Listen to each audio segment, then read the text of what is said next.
Welcome back to our Family Life series. In the upcoming episodes, we are excited to delve into the lives of some inspiring women who have successfully navigated the challenges of a single income or being a solo breadwinner. Our esteemed panelists will share their invaluable experiences on how they have achieved balance, built savings, and managed their families with grace and determination. First, we have Miss Angeli Pariag, who holds a MSc in Special Education, a dedicated professional in the field of special education, residing in the city of New York. As a mother of a teenager, she has found ways to excel in her career whilst ensuring her family's well being remains a top priority. Then we have Miss Abigail Cutting, an experienced educator with over 2 decades of teaching under her belt, holding a master's degree in special education, and she also resides in the city of New York. She has managed to raise 4 young adults and even takes on the rewarding role of a grandmother. And then we have Miss Nicola Simpson, a woman of faith, a true psalmist and worshiper. And as the eldest of 6 siblings, she knows the importance of family, and that brings wisdom to her role as a mother of 2 young men. By profession, she is a customer service representative, proving that dedication and hard work can lead to a fulfilling family life. Nicola will be joining us from the sunny land of Many Waters, Guyana. And our final panelist is Miss Nicola Young, a registered critical care nurse hailing from the vibrant Twin Island Republic of Trinidad and Tobago. With a bachelor's degree in nursing from the University of Guyana, she skillfully manages her career and her 2 teenagers, setting an admirable example for those striving to find harmony between work and family life. In the next 2 episodes, we will explore the insightful strategies, lessons learned, and heartwarming stories from these remarkable women, shedding light on the path to a fulfilling family life in the face of unique challenges. Our disclaimer: we by no means provide financial services or financial information. This is just a self development program. I'm Dr. Celicia, your moderator for these 2 sessions, and welcome to our panelists and welcome to you, our viewers. First off, I wanted to start off our discussion by encouraging each panelist to share a personal experience or share some personal experiences how you successfully managed you and your family's needs on a single income or being the head of a single parent household. And Miss Nicola Young, can we start off with you today? Protocols observed. Good afternoon, everyone. Um, as a single parent, which I was thrown into, as I said, I never had a plan B set up after marriage. So when I was thrown violently into single parenthood, I had to learn through circumstances, through situations, because there were times that I was frustrated, times I was overwhelmed, times I was not sure where to turn, what to do, and especially trying to manage both. I have a son and a daughter, with my daughter's special needs, and so I found myself overwhelmed many times, frustrated many times. And what I have learned, however, in all is budgeting, and I've learned that budgeting in itself is dynamic. And even though we may plan for situations, plan for stuff, we find that um, depending on what is happening at the time, that budget change, because I don't think you could ever save enough for an emergency. And but what also is important in over the years that I found is developing a good support system, a support system that got you, that you know that you could rely on, that you could fall back on. That support system is not a sympathetic thing, or or I can't help, so coming to it's a support system that stands by you because they understand your need and they will stand by you and do it and assist you where needed depending on the time. And over the years I've also learned that it's okay to ask for help. Or there were times you're embarrassed. I was embarrassed about asking for help, or not ask at all. I mean, I think even now I still wouldn't just go and ask for help just like that. It has to be a really between a rock and a hard place. But what I would encourage is it's okay to ask for help.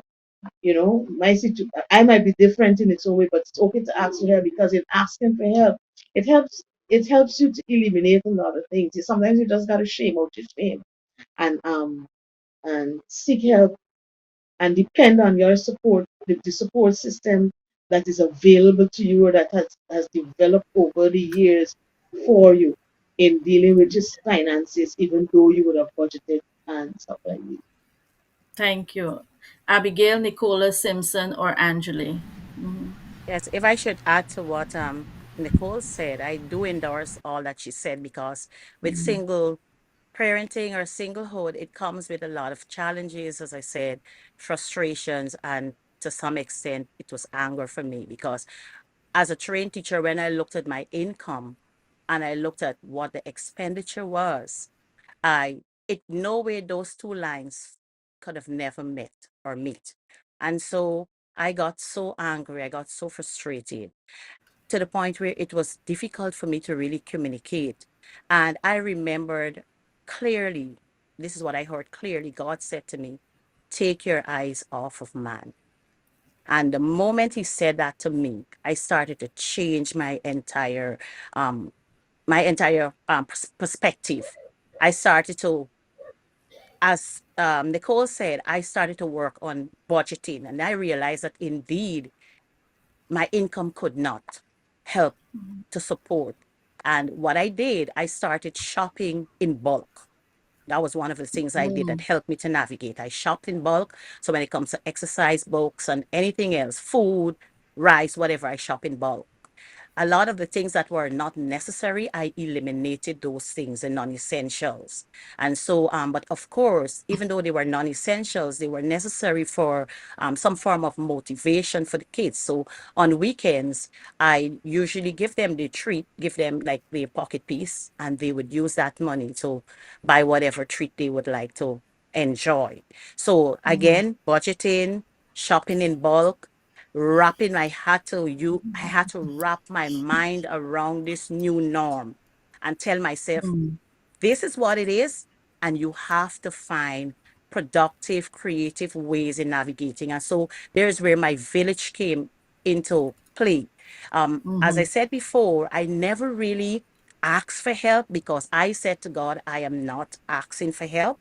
You said that you will supply all of our needs. And so I am depending on you. And in every instance, even though I did not ask for help, God opened numerous doors that helped to cushion me so that I could have navigate my that situation at that time. mhm. Angeli, Nicola, Simpson. Hello, everyone. I became a single mother at the age of 33. Always had a single income, but the dynamic changes when you find yourself pregnant without the direct support of the father. That is, I felt, I felt like a victim. I went into victim mode simply because I communicated this is not what I want, this is not, and I had my life planned out in such a way to avoid this situation. But it happened. What rolled out after, let's say, about 2 years thereabout, is that I struggled with my fear of what if I can't make the ends meet. I struggled with the future, the thought of the future. What will happen? I don't know what it is like to raise a child alone. I've never seen it modeled. My parents are married, they raised us together. One person stayed at home. So I had no reference. And then coupled with, I don't want to be here in this position. So I had to quickly gather myself and realize, listen, this plus one is really an extension of one. It's not two, it's really an extension of one. And as long as I won the battle mentally, I became financially freer. So I was able to pull myself together, and I'll allow the other panelists to speak, and then I'll come back and let you know how I dealt with it from there. Miss Nicola Simpson.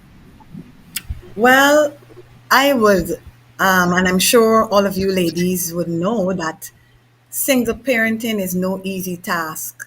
But I've had the task of raising my siblings, and I never knew that it would come back to work in such a way. I did not like I heard my sister just said. It wasn't something that I log on to. I said, okay, I'm going to get married and there's going to be mommy and daddy and we're going to raise these children together. But I really thank God, I heard TD Jake said sometime nothing just happens. And so that exposure I had way back then of being the eldest and having to raise my siblings, it worked in a way because I had the experience. And so there were other factors that were lacking. Okay, it was easy for me to, I knew how to take care of the children. I knew how to cook. I knew how to keep the home clean and all of that. But it was the finances. It was the fact that I didn't log on to be this single mother and the fact that I wanted my children to be raised in a nuclear environment. That was so difficult for me to handle. I actually became bitter and it took me years.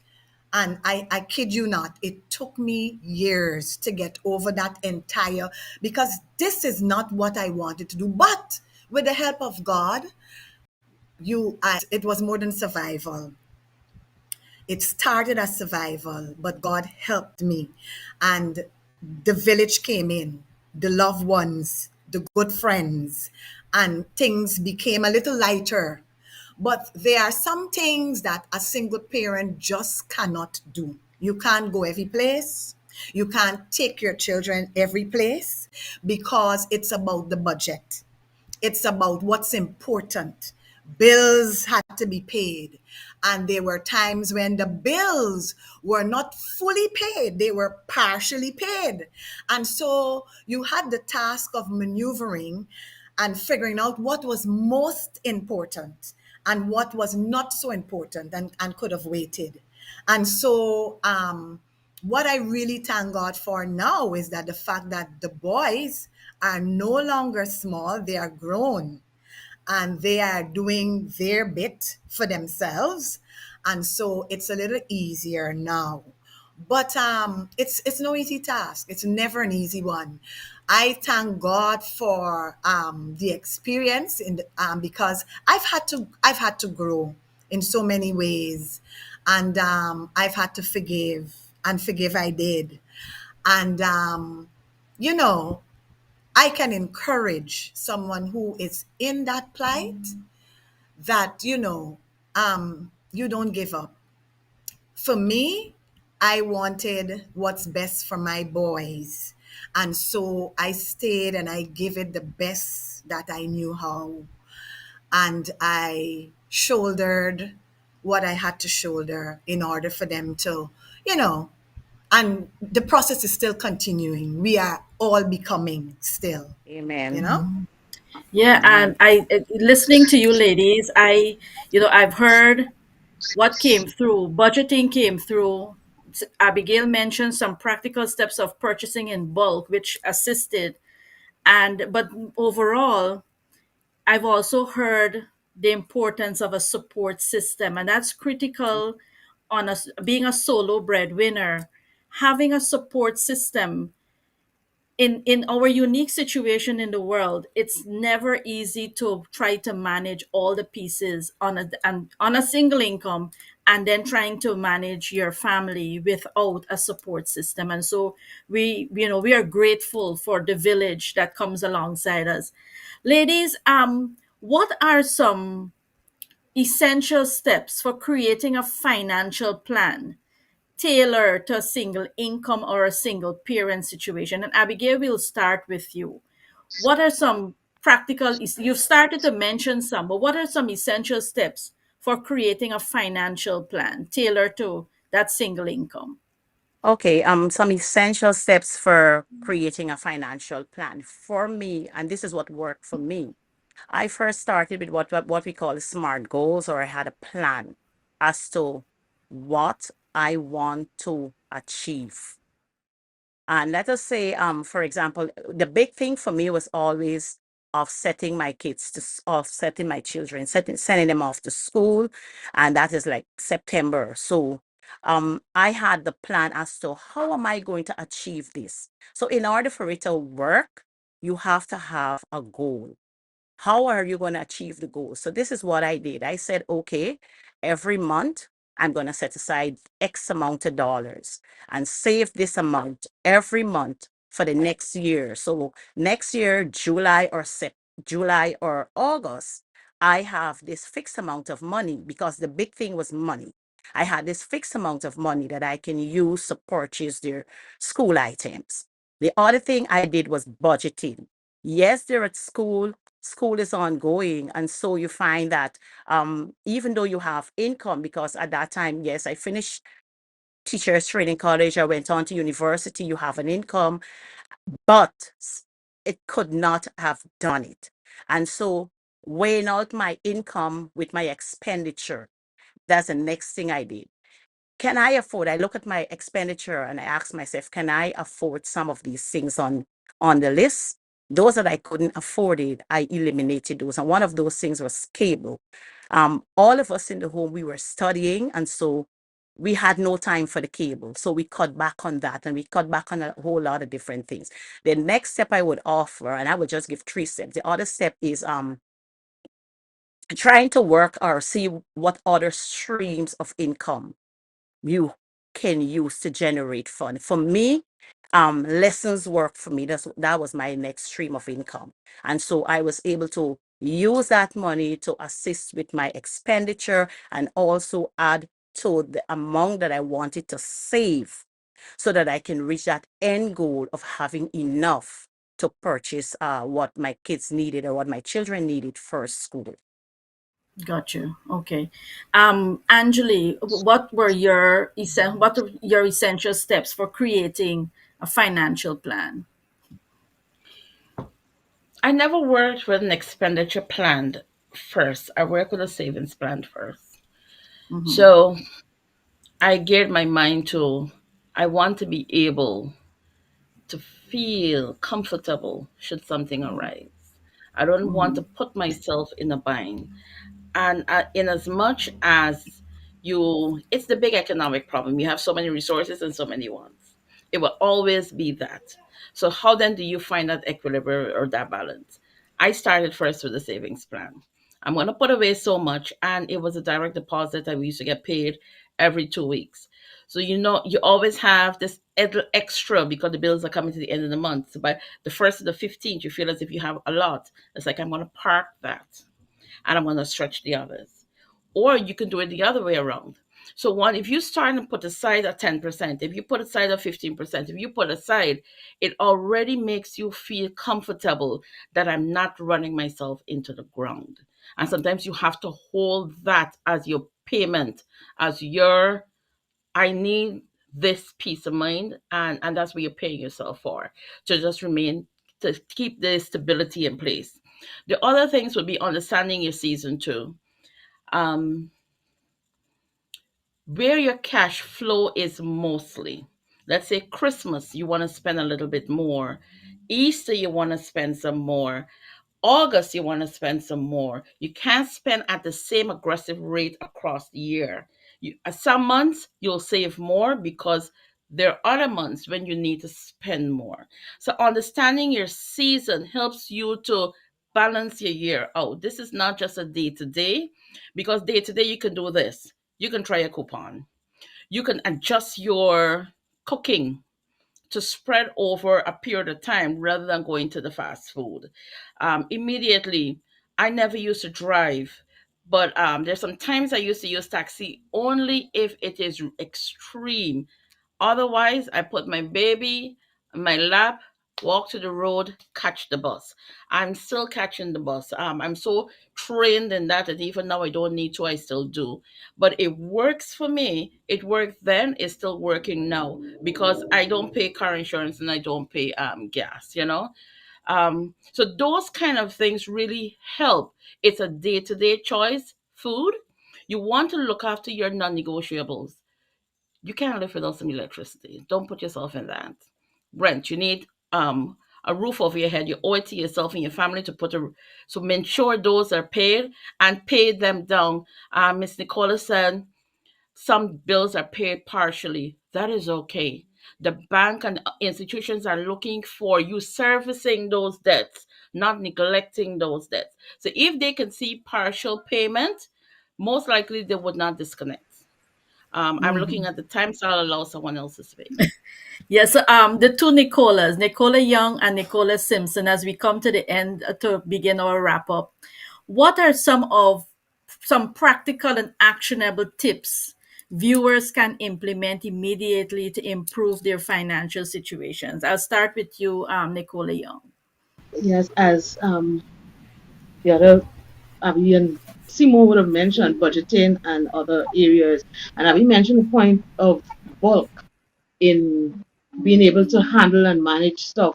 Bulk buying is such a savior because it helps you, as Angeli would have said, where you was speaking about spending less in some months than you would in other months.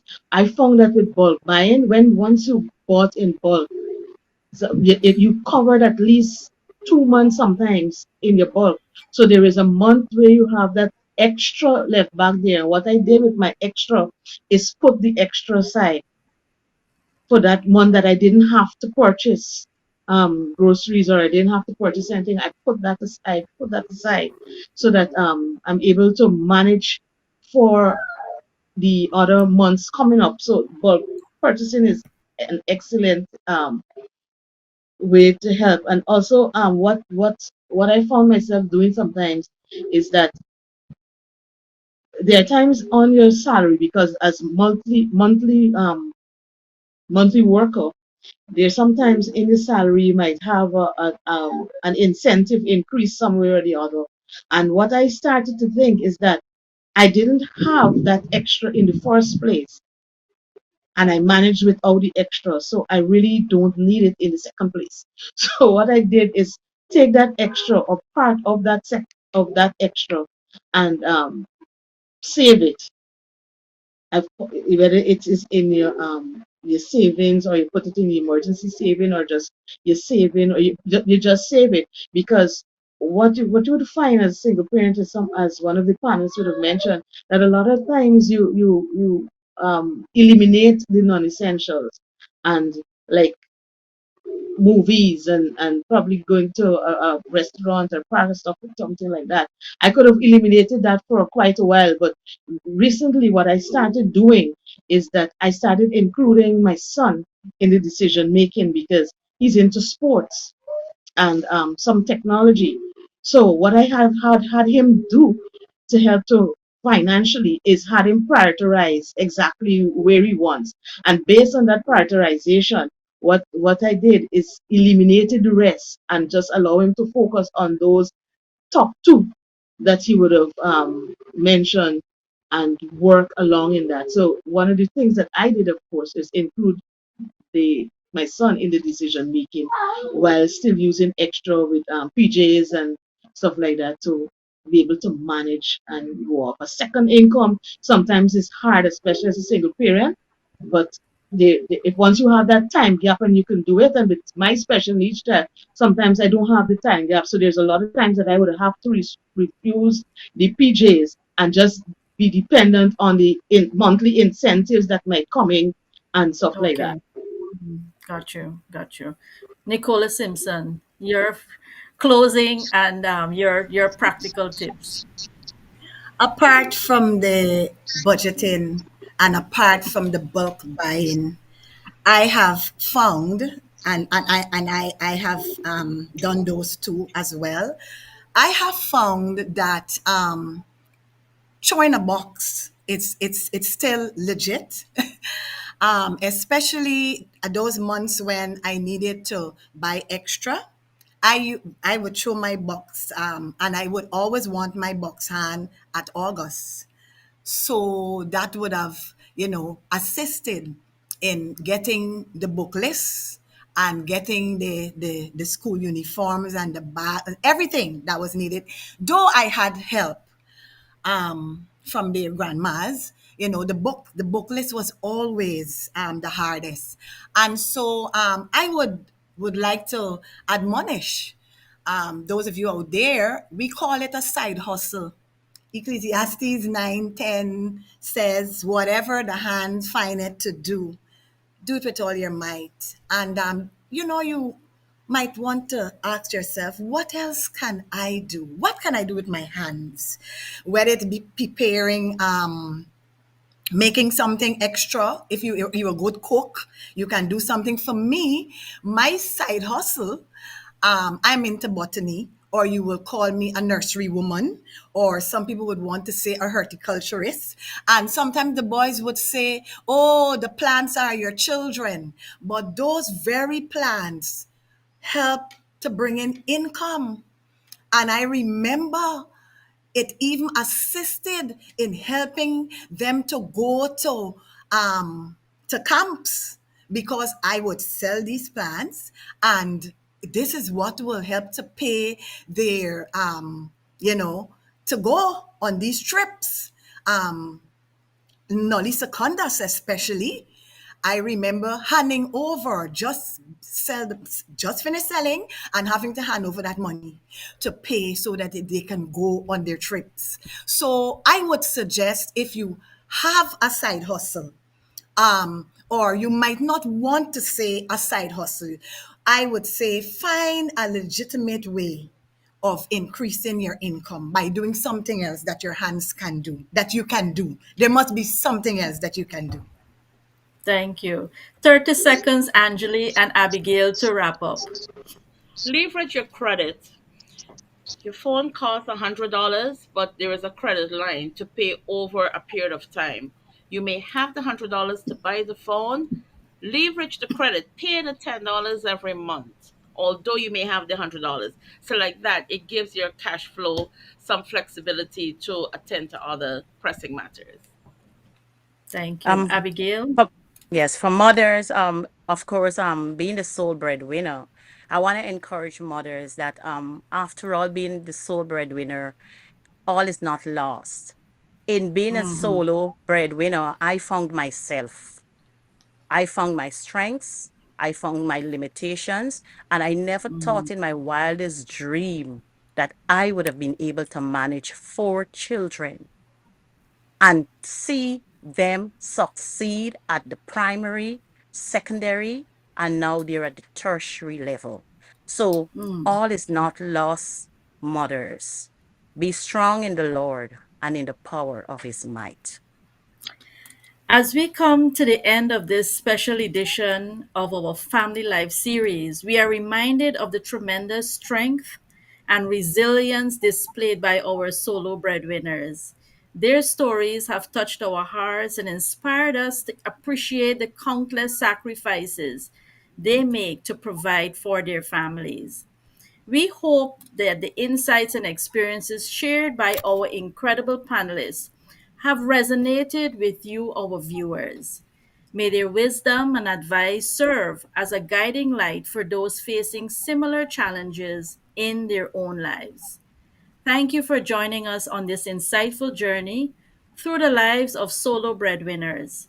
For our final installment, which will be aired on August 26th, the solo breadwinner in our family life series on Choices Global. Until next time, Take care, stay strong, and cherish the beautiful moments you create with your families. And remember, always be kind. See you next time.